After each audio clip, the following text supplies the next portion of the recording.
Curran, come on!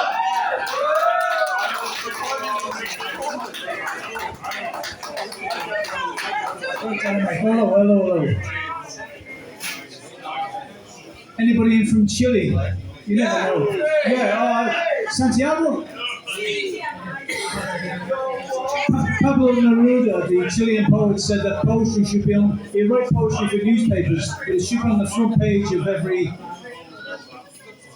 newspaper, not just tucked away inside.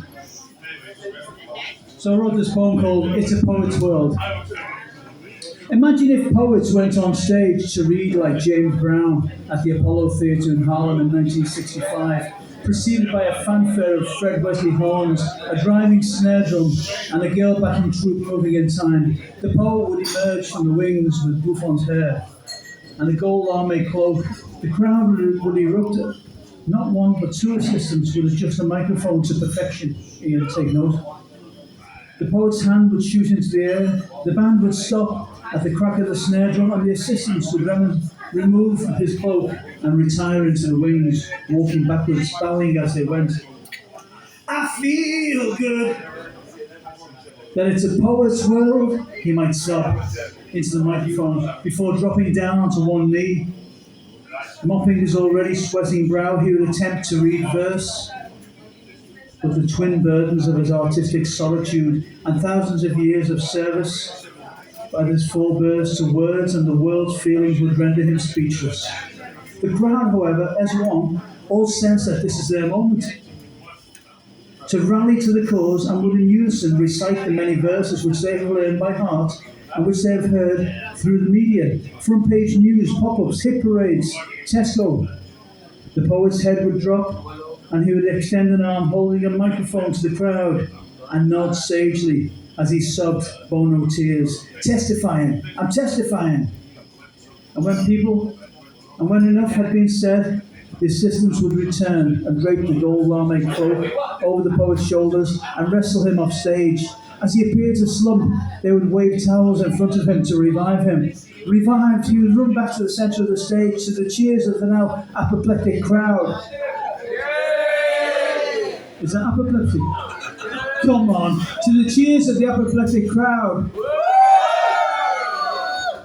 He's back on stage, and deliver another ode, perhaps two, before security, fearing for his safety, with the crowd surging onto the stage, would drag him into the wings, out through the rear door, avoiding the already besieged stage door into a waiting police car, which, with accompanying motorcycle outriders, would ferry him back to his hotel suite in Manhattan or Mossley Hill. On stepping out of the car, his face would be hidden from paparazzi flashes by a sleek fedora pulled over his eyes and a slim, red-fingernailed hand, perhaps placed on his cheek. One day, it might be a poet's world. Thank you.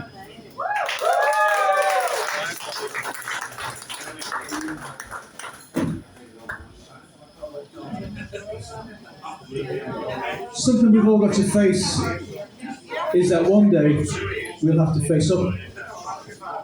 This one's called The Bounty Hunter, and it'll become apparent. Death is on my trail. I change suits and roles, but he's always there following me. He knows I'll tire, I can't keep it up. And when I can't go on any longer, he'll be there, ready to take me in. And then it happened. One night, I went into our kitchen, and there he was reading my newspaper, sitting at our kitchen table, drinking my Irish whiskey. The good stuff. He turned and raised his glass to me. It was time. I thought I'd better go quietly, not make a fuss. After all, I'd had a good run, played fast and loose, dodged bullets, scored goals, came and went, passion spent. And there in the kitchen he told me, he said, we don't keep scores, but we seem, well, quite kind, you know. Any last requests? Cigarettes? Didn't really mind, but he did have some questions. Well, really, it was just one. He said, time and again you were told not to hold back, but to be more bold. You could have led, not just followed, but you always put it off until tomorrow. And we both reflected on that. But hey, it was your life, he said. while I made us both some coffee and we discussed things further over a brandy or two. Hang on, I said. It wasn't really my choice, solely. No, solely, I slurred. Later, don't ask me how we got there. We were in Chinatown, in a little restaurant. The staff were taking it in turns to peer at it through the little porthole window.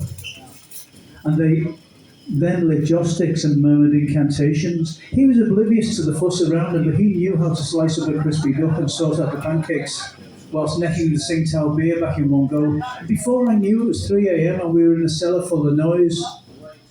We were in a... We'll try that again. Before I knew it... No, hang on. Don't get carried away. Before I knew it, it was 3 a.m. and we were in a cellar full of noise. That's better. And he passed me some pills. Ooh. And said to me, just chill out, lad. Be cool. Was this how he did it, I wondered. I slipped mine into my pocket. And we sat bleary-eyed on damp couches while the other clubbers coolly admired his hoodie and his big blade thing. He yelled in my ear, this place I remember. Lousy toilets and sweat running down the walls. And that was just the lunchtime sessions. That was the gear, he cackled as we both stumbled up Matthew Street, and I shouted back at him, your Scouse is about 60 years out of date, mate. I caught up with him. He was running his bony fingers along the band's names on the bricks in the wall like he was reading Braille. He said he was on first name terms with quite a few. There was, of course, John and George, but not yet Ringo or Paul. Somewhat cruelly said, ain't none of your bands get a mention, lad. Ah! And I realised he was pissing into a grid and sighing with relief. In the taxi going back to our house, so as I could sort out a few final things, I realised my mistake in letting him drink shots after the crispy duck and Tsingtao beer. He wasn't used to swerving taxis or the dock road's potholes, and the evening's sustenance was revisited again and again. Finally, I drunkenly bundled us both through our front door and into the living room, where he fell asleep on the couch with the dog sniffing him and growling. I covered him in a blanket and some old coats to stop him from making the room cold. As I tiptoed off the bed, he mumbled, I haven't forgotten, Well, to my surprise, I woke up the next morning. I went downstairs and, plucking up all my courage, I entered the living room, only to find my two little girls watching cartoons on the telly and a bundle of coats on the couch. It was still slightly cold and didn't smell too great. A sleepy child's voice yawned at the TV and said, Dad, your mate said he had to get the hell out of here. He left in a hurry. He said he'd see you again soon, he'd give you a bell. And he took one of your films and said you wouldn't mind. Oh, did he now? Which one did he take, I asked as I sat her up on my knee while the dog licked my feet. It's A Wonderful Wife, she said. Oh, you mean It's a Wonderful Life? I corrected her. Yeah, Dad. He said to remind you.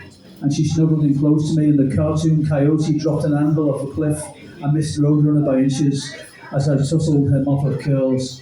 Thank you very much. Merry Christmas and a Happy New Year.